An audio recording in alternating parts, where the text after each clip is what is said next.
ಹೊಲ್ಪು 2025-26 ಎಂಬ ಕಾರ್ಯಕ್ರಮವನ್ನು ಹಮ್ಮಿಕೊಂಡಿದ್ದೇವೆ. ಈ ಪ್ರಯುಕ್ತ ಇವತ್ತು ನಮ್ಮ ಗ್ರಾಮ ಪಂಚಾಯತ್ ವತಿಯಿಂದ ನಡೆದಂತಹ ಒಂದು ಪತ್ರಿಕಾಗೋಷ್ಠಿಯಲ್ಲಿ ಉಪಸ್ಥಿತರ್ತಕ್ಕಂತಹ ಎಲ್ಲ ಪತ್ರಿಕಾ ಮಾಧ್ಯಮದವರಿಗೂ ಅದೇ ರೀತಿ ಟಿವಿ ವಾಹಿನಿಯವರಿಗೂ ಎಲ್ಲರಿಗೂ ಆತ್ಮೀಯವಾದ ಸ್ವಾಗತವನ್ನು ನೀಡುತ್ತೇವೆ. ಈ ಕಾರ್ಯಕ್ರಮದಲ್ಲಿ ನಮ್ಮ ಗೌರವಾನ್ವಿತ ಅಧ್ಯಕ್ಷರಾಗಿದ್ದಂತಹ ಸುಂದರಿ BS ಇವರು ಉಪಸ್ಥಿತರಿರುವ ಸ್ವಾಗತವನ್ನು ಮಾಡ್ತಾ ಇದ್ದೇನೆ. ಉಪಾಧ್ಯಕ್ಷರಾದ ಜಯಶ್ರೀ ಮೇಡಮ್ ಅವರು ಉಪಸ್ಥಿತರಿದ್ದಾರೆ, ಅವರಿಗೂ ಸ್ವಾಗತವನ್ನು ಮಾಡ್ತಾ ಇದ್ದೇನೆ. ಪಂಚಾಯತ್ ಅಭಿವೃದ್ಧಿ ಅಧಿಕಾರಿಗಳಾದಂತಹ ವಸಂತ್ ಶೆಟ್ಟಿ ಅವರಿದ್ದಾರೆ, ಅವರಿಗೂ ಸ್ವಾಗತವನ್ನು ಮಾಡ್ತಾ ಇದ್ದೇನೆ. ಪ್ರಚಾರ ಸಮಿತಿಯ ಅಧ್ಯಕ್ಷರು ಗ್ರಾಮ ಪಂಚಾಯತ್ ಸದಸ್ಯರಾದ ಚಿಂತರಾಮ ತೆರಂಜಿ ಇವರು ಉಪಸ್ಥಿತರಿದ್ದಾರೆ. ಚಿಂತರಾಮ ತೆರಂಜಿ, ಅದೇ ರೀತಿ ಗ್ರಾಮ ಪಂಚಾಯತ್ನ ಮಾಜಿ ಉಪಾಧ್ಯಕ್ಷರು ಹಾಲಿ ಸದಸ್ಯರಾದ ಶ್ರೀಲತಾ ಶೆಟ್ಟಿ. ಎಲ್ಲರಿಗೂ ನಮಸ್ಕಾರ.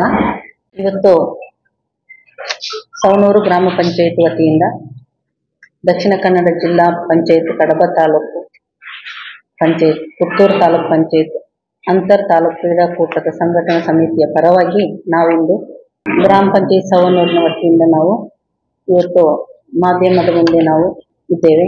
ಇವತ್ತಿನ ಈ ಕಾರ್ಯಕ್ರಮದ ಬಗ್ಗೆ ನಾವು ಎಲ್ಲ ಒಂದು ತಾಲೂಕು ಹಾಗೂ ನಮ್ಮ ಜಿಲ್ಲೆಗೆ ಸಂಬಂಧಪಟ್ಟ ಹಾಗೆ ರಾಜ್ಯಕ್ಕೆ ಸಂಬಂಧಪಟ್ಟಂತೆ ಎಲ್ಲ ನಮ್ಮ ವಿಚಾರಗಳು ಕ್ಲಪ್ತ ಸಮಯದಲ್ಲಿ ಮುಟ್ಟುವ ಒಂದು ಉದ್ದೇಶವನ್ನು ಇಟ್ಟುಕೊಂಡು ನಾವು ಇವತ್ತು ಪ್ರೆಸ್ ಮೀಟ್ ಮಾಡಲಿಕ್ಕೆ ಬಂದಿದ್ದೇವೆ.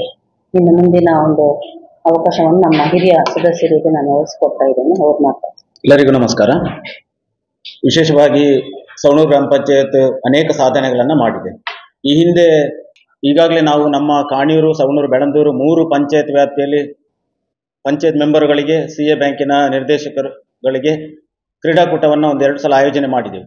ಕಳೆದ 1-2 ವರ್ಷದಿಂದ ನಾವು ಆಲೋಚನೆ ಮಾಡ್ತಿದ್ದೆವು, ನಮ್ಮ ಕಡಬ ತಾಲೂಕಿನ ಪಂಚಾಯತ್ ಮೆಂಬರ್ ಸಿಬ್ಬಂದಿಗಳನ್ನು ಕೂಡ ಒಟ್ಟು ಸೇರಿಸಿಕೊಂಡು ಒಂದು ಕ್ರೀಡಾಕೂಟವನ್ನು ಆಯೋಜನೆ ಮಾಡಬೇಕು ಅಂತ. ಅದಕ್ಕೆ ಈಗ ಕಾಲ ಕೂಡಿ ಬಂದಿದೆ. ಈ ಸಲ ನಾವು ಅದನ್ನು ಆಲೋಚನೆ ಮಾಡಿದಾಗ ಮಾನ್ಯ EO ನವೀನ್ ಭಂಡಾರಿ ಸರ್ ಹೇಳಿದರು, ಪುತ್ತೂರು ತಾಲೂಕಿನವರನ್ನು ಕೂಡ ಸೇರಿಸಿಕೊಂಡ್ರೆ ಒಳ್ಳೆಯದು, ಅವರಿಗೂ ಒಂದು ಅನುಭವ ಆಗ್ತದೆ ಅಂತ. ಹಾಗಾಗಿ ಕಡಬ, ಪುತ್ತೂರು 2 ತಾಲೂಕಿನ ಗ್ರಾಮ ಪಂಚಾಯತ್ ಪ್ರತಿನಿಧಿಗಳು ಸುಮಾರು ಕಡಬ ತಾಲೂಕಿನಲ್ಲಿ 420 ಜನ ನಾವು ಈಗ ಲೆಕ್ಕ ನಿರೀಕ್ಷೆ ಇಟ್ಕೊಂಡಿದ್ದೇವೆ, ಸಿಬ್ಬಂದಿಗಳು ಮತ್ತು ಪಂಚಾಯತ್ ಮೆಂಬರ್ಸ್ಗಳು. ಹಾಗೆ ಪುತ್ತೂರು ತಾಲೂಕಿನಲ್ಲಿ ಸುಮಾರು 500 ಜನ ಮೆಂಬರ್ಸ್ ಮತ್ತು ಸಿಬ್ಬಂದಿಗಳನ್ನು ನಿರೀಕ್ಷೆ ಇಟ್ಕೊಂಡು ಸುಮಾರು 1,000 ಜನ ಸ್ಪರ್ಧಾಳುಗಳು ಸೇರುವ ನಿರೀಕ್ಷೆ ಮತ್ತು ತೀರ್ಪುಗಾರರು, ಸ್ವಯಂ ಸೇವಕರು ಅಂತ ಹೇಳಿ 2,000 ಜನರ ನಿರೀಕ್ಷೆಯಲ್ಲಿ ನಾವು ಕಾರ್ಯಚಟುವಟಿಕೆಯನ್ನು ಹಮ್ಮಿಕೊಳ್ತಾ ಇದ್ದೇವೆ.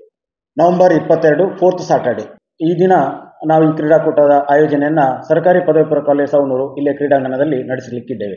100 metre, 200 metre, 400 metre, 800 metre, 1500 metre, long jump, high jump, triple jump, shot put, discus, javelin ಹೀಗೆ ಎಲ್ಲ ವಿಭಾಗಗಳು ಇವೆ. ವಯೋಮಾನ 20+ ಅಂದರೆ 20ರಿಂದ 25, 25+, 30+, 35+, 40+, 45+, 50+, 55+, 60, 65, 70, 75 ಹೀಗೆ ವಯೋಮಾನವನ್ನು ಕೂಡ ಇಟ್ಟುಕೊಂಡಿದ್ದೇವೆ ಬಂದರೆ ಸ್ಪರ್ಧಿಗಳು ಅಂತ.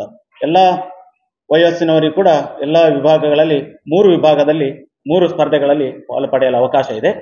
ಎಲ್ಲ ಸ್ಪರ್ಧೆಗಳು ಮುಗಿದ ನಂತರ ಸಂಜೆ ಒಂದು ಹಗ್ಗ ಜಗ್ಗಾಟವನ್ನು ಪುರುಷರು ಮತ್ತು ಮಹಿಳಾ ವಿಭಾಗದಲ್ಲಿ ಪ್ರತಿ ಪಂಚಾಯತಿಗೆ ಒಂದು ತಂಡದಂತೆ ರಚಿಸಿಕೊಂಡು ಹಗ್ಗ ಜಗ್ಗಾಟ ಸ್ಪರ್ಧೆ ಕೂಡ ನಡೆಯಲಿಕ್ಕಿದೆ. ಹಾಗೆ ರಿಲೇ ಸ್ಪರ್ಧೆಗಳು ಕೂಡ ನಡೆಯಲಿಕ್ಕಿದೆ. ತಂಡಕ್ಕೊಂದು ಸುಮಾರು 43 ತಂಡಗಳು ನಮಗೆ ಪಾರ್ಟಿಸಿಪೇಟ್ ಮಾಡಲಿಕ್ಕೆ ಸಿಗ್ತವೆ. ಇಲ್ಲಿ ಕಡಬ ತಾಲೂಕಿನಲ್ಲಿ 21 ಪಂಚಾಯತ್, ಪುತ್ತೂರು ತಾಲೂಕಿನಲ್ಲಿ 22 ಪಂಚಾಯತ್, ಅದರೊಟ್ಟಿಗೆ ತಾಲೂಕು ಪಂಚಾಯತ್ನ 2 ತಂಡಗಳು ಕೂಡ ಭಾಗವಹಿಸ್ತೇವೆ ನಾವು ಕೂಡ ಅಂತ ತಾಲೂಕು ಪಂಚಾಯತ್ ಕಡಬ ಮತ್ತು ತಾಲೂಕು ಪಂಚಾಯತ್ ಪುತ್ತೂರು ಇಲ್ಲಿಯ ಸಿಬ್ಬಂದಿಗಳು ಕೂಡ ನಮಗೆ ಮಾಹಿತಿಯನ್ನು ನೀಡಿದ್ದಾರೆ. ಹಾಗಾಗಿ ಸುಮಾರು 45 ತಂಡಗಳ ಹಗ್ಗ ಜಗ್ಗಾಟ ಸ್ಪರ್ಧೆ, ರಿಲೇ ತಂಡಗಳು ಮಹಿಳಾ ಮತ್ತು ಪುರುಷರ ವಿಭಾಗದಲ್ಲಿ ಸ್ಪರ್ಧೆ ಮಾಡಲಿಕ್ಕಿದೆ. ಸಂಜೆವರೆಗೆ ನಡೆಯುವಂತಹ ಈ ಕಾರ್ಯಕ್ರಮದಲ್ಲಿ ಗಣ್ಯ ಅತಿಥಿಗಳು ಕೂಡ ಪಾಲು ಪಡೆಯಲಿಕ್ಕಿದ್ದಾರೆ. ಈಗಾಗಲೇ ಪುತ್ತೂರು ಶಾಸಕರು, ಸುಳ್ಯ ಶಾಸಕರು ಖಂಡಿತವಾಗಿ ಕೂಡ ಬರ್ತೇವೆ ಅನ್ನುವಂಥ ಭರವಸೆಯನ್ನ ಇಟ್ಟಿದ್ದಾರೆ. ಉಸ್ತುವಾರಿ ಸಚಿವರನ್ನು ಕೂಡ ಕೇಳಿಕೊಂಡಿದ್ದೇವೆ. ಬೆಳಗಿನ ಸಭಾಧ್ಯಕ್ಷತೆಯನ್ನ ನಮ್ಮ ಅಧ್ಯಕ್ಷರಾದಂತಹ ಶ್ರೀಮತಿ ಸುಂದರಿ BS ಅವರು ನಡೆಸಿಕೊಳ್ಳಲಿಕ್ಕಿದ್ದಾರೆ. ಉದ್ಘಾಟನೆಯನ್ನ ಶ್ರೀ ದಿನೇಶ್ ಗುಂಡೂರಾವ್ ಮಾನ್ಯ ಉಸ್ತುವಾರಿ ಸಚಿವರು, ಕ್ರೀಡಾಕೂಟದ ಉದ್ಘಾಟನೆ ಶ್ರೀಮತಿ ಕುಮಾರಿ ಭಾಗೀರಥಿ ಮುರುಳ್ಯ, ಧ್ವಜಾರೋಹಣವನ್ನ ಶ್ರೀ ಅಶೋಕ್ ಕುಮಾರ್ ರೈ, ಧ್ವಜವಂದನೆಯನ್ನ ಶ್ರೀ ಕಿಶೋರ್ ಕುಮಾರ್ ಬೊಟ್ಯಾಡಿ, ಮೆರವಣಿಗೆಗೆ ಚಾಲನೆ ಶ್ರೀ ನಳಿನ್ ಕುಮಾರ್ ಕಟೀಲ್ ಮಾಜಿ ಸಂಸದರು, ಕ್ರೀಡಾ ಜ್ಯೋತಿ ಸ್ವೀಕಾರ ಶ್ರೀಮತಿ ಜಯಶ್ರೀ ಕುಚ್ಚೆಜಾಲ್ ಉಪಾಧ್ಯಕ್ಷರು ಗ್ರಾಮ ಪಂಚಾಯತ್.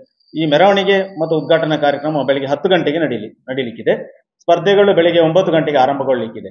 1500 ಮೀಟರ್ ಸ್ಪರ್ಧೆಯೊಂದಿಗೆ ಸ್ಪರ್ಧೆ ಆರಂಭಗೊಳ್ಳುತ್ತದೆ. ನಿರಂತರವಾಗಿ ಸ್ಪರ್ಧೆ ನಡೀಲಿಕ್ಕಿದೆ. ಸುಮಾರು 800 ಪದಕಗಳು ಇಲ್ಲಿ ವಿತರಣೆ ಆಗ್ಲಿಕ್ಕಿದೆ. ಪ್ರಶಸ್ತಿ ಪತ್ರಗಳು ಮತ್ತು ಪದಕಗಳು ಸುಮಾರು 800 ವಿತರಣೆ ಆಗ್ಲಿಕ್ಕಿದೆ.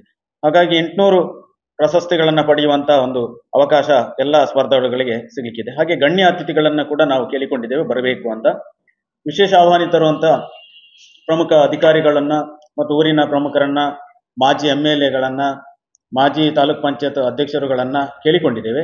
ಮುಖ್ಯ ಅತಿಥಿಗಳಾಗಿ ಊರಿನ ಮತ್ತು ಎಲ್ಲ ಇಲಾಖೆಯ ಸಂಬಂಧಪಟ್ಟಂತ ಎಲ್ಲ ಗಣ್ಯರನ್ನು ಕೂಡ ಕೇಳಿಕೊಂಡಿದ್ದೇವೆ. ತುಂಬಾ ಸಂಘ ಸಂಸ್ಥೆಗಳು ಕೂಡ ನಮಗೆ ಸಹಕಾರ ಕೊಡ್ಲಿಕ್ಕಿದೆ.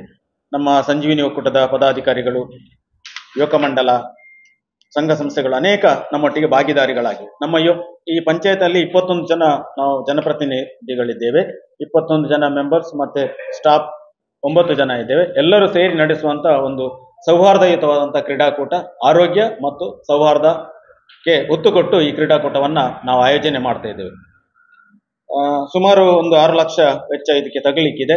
ಈಗಾಗಲೇ ನಮ್ಮ ಸರ್ಕಾರದ ಕಡೆಯಿಂದ ನಾವು ಎಲ್ಲ ಪಂಚಾಯತ್ಗಳಿಗೆ ಕೂಡ ಒಂದು ರಿಕ್ವೆಸ್ಟ್ ಲೆಟರ್ನ ಕಳಿಸಿದ್ದೇವೆ. ಸಾಧ್ಯವಾದಷ್ಟು ಕ್ರೀಡಾ ಅನುದಾನವನ್ನ ಈ ಒಂದು ಕ್ರೀಡಾಕೂಟಕ್ಕೆ ಯೋಜನೆ ಮಾಡಬೇಕು ಅಂತ. ಹಾಗೆ ಊರಿನ ಪ್ರಮುಖ ಗಣ್ಯರು ಮತ್ತು ದಾನಿಗಳನ್ನು ಕೂಡ ಸಂಪರ್ಕ ಮಾಡ್ತಾ ಇದ್ದೇವೆ ಮತ್ತು ನಮ್ಮ ಪಂಚಾಯತ್ ಸಿಬ್ಬಂದಿಗಳು ಮತ್ತು ಮೆಂಬರ್ಸ್ ಕೂಡ ಇದರ ಖರ್ಚು ವೆಚ್ಚವನ್ನು ಭರಿಸಲಿಕ್ಕಿದ್ದಾರೆ. ಶಿಕ್ಷಣ ಇಲಾಖೆಯಿಂದ ಕ್ರೀಡಾ ಯೋಜನೆಯನ್ನ ನಡೆಸಿಕೊಡುವರೆ ದೈಹಿಕ ಶಿಕ್ಷಣ ಶಿಕ್ಷಕರನ್ನು ಕೂಡ ನಿಯೋಜನೆ ಮಾಡಲಿಕ್ಕೆ ಕೇಳಿಕೊಳ್ಳಿಕ್ಕಿದ್ದೇವೆ. ಹೀಗೆ ವ್ಯವಸ್ಥಿತವಾಗಿ ಒಂದು ಕ್ರೀಡಾಕೂಟವನ್ನು ನಡೆಸುವ ಮುಖಾಂತರ ಮುಂದಿನ ದಿನಗಳಲ್ಲಿ ನಮ್ಮ ಪಂಚಾಯತ್ ಮೆಂಬರ್ ಸಿಬ್ಬಂದಿಗಳಿಗೆ ಜಿಲ್ಲಾ ಮಟ್ಟದ, ರಾಜ್ಯ ಮಟ್ಟದ, ರಾಷ್ಟ್ರ ಮಟ್ಟದ ಕ್ರೀಡಾಕೂಟಗಳು ಕೂಡ ಆಯೋಜನೆ ಆಗಲಿ. ಈಗಾಗಲೇ ನಾವು ಗಮನಿಸಿದ್ದೇವೆ, ಹಿರಿಯರ ಕ್ರೀಡಾಕೂಟ ಬಹಳ ಯಶಸ್ವಿಯಾಗಿ ಜಿಲ್ಲೆಯಲ್ಲಿ, ತಾಲೂಕಿನಲ್ಲಿ ನಡೀತಾ ಇದೆ. ರಾಜ್ಯ ಮಟ್ಟದಲ್ಲಿ, ಅಂತಾರಾಷ್ಟ್ರೀಯ ಮಟ್ಟದಲ್ಲಿ ಕೂಡ ನಡೀತಿದೆ. ಹಾಗೆ ಪ್ರತಿನಿಧಿಗಳಿಗೆ ಕೂಡ, ಸರ್ಕಾರದ ಸಿಬ್ಬಂದಿಗಳಿಗೂ ಮತ್ತು ಜನಪ್ರತಿನಿಧಿಗಳಿಗೂ ಕೂಡ ವಿಶೇಷವಾಗಿ ಕ್ರೀಡಾಕೂಟವನ್ನ ಆಯೋಜನೆ ಮಾಡಬೇಕು ಅಂತ ನಮ್ಮ ಒಂದು ಧ್ಯೇಯ ಇದರ ಹಿಂದೆ ಅಡಗಿದೆ. ಕ್ರೀಡೆಗೆ ಒತ್ತು ಕೊಡುವ ಮೂಲಕ ಎಲ್ಲರನ್ನು ಒಟ್ಟು ಸೇರಿಸುವಂತ ಒಂದು ಕಾರ್ಯವನ್ನು ನಮ್ಮ ಪಂಚಾಯತ್ ಮುಖಾಂತರ ಮಾಡಬೇಕೆನ್ನುವಂತ ಒಂದು ಉದ್ದೇಶವನ್ನು ಇಟ್ಕೊಂಡು ಈ ಕ್ರೀಡಾಕೂಟನ ಆಯೋಜನೆ ಮಾಡಿದ್ದೇವೆ. ಇದಕ್ಕೆ ಹೆಸರನ್ನ ಬುಲ್ಪು ಅಂತ ಇಟ್ಕೊಂಡಿದ್ದೇವೆ. ಬುಲ್ಪು 2025. ಈ ಎಲ್ಲ ಕಾರ್ಯಚಟುವಟಿಕೆ ನಿಮ್ಮೆಲ್ಲರ ಸಹಕಾರ ಬೇಕು ಅಂತ ತಮ್ಮನ್ನ ವಿನಯಪೂರ್ವಕವಾಗಿ, ತಾವು ಕೂಡ ಈ ಕಾರ್ಯಕ್ರಮಕ್ಕೆ ಬಂದು ಉಪಸ್ಥಿತರಿದ್ದು ಈ ಕಾರ್ಯಕ್ರಮದ ಪ್ರಸಾರ ಮಾಡಿ ಇದನ್ನು ಹೆಚ್ಚು ಜನರು ಇದರ ಕಡೆ ಗಮನ ಸೆಳೆಯುವಂತೆ ನೀವು ಮಾಡಬೇಕೆನ್ನುವಂತ ಒಂದು ಕೋರಿಕೆ ನಮ್ಮ. ಧನ್ಯವಾದಗಳು. ಊಟ ಉಪಹಾರದ ವ್ಯವಸ್ಥೆ, ಬೆಳಗ್ಗೆ ಉಪಹಾರ ಇದೆ, ಮಧ್ಯಾಹ್ನ ಊಟದ ವ್ಯವಸ್ಥೆ ಇದೆ, ಸಂಜೆ ಟೀ ವ್ಯವಸ್ಥೆಯನ್ನ ಮಾಡ್ತಾ ಇದ್ದೀವಿ.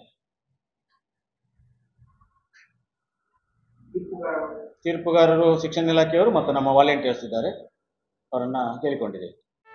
ಸುದ್ದಿ ಚಾನಲ್, ಕ್ಷಣ ಕ್ಷಣದ ಸುದ್ದಿಗಾಗಿ.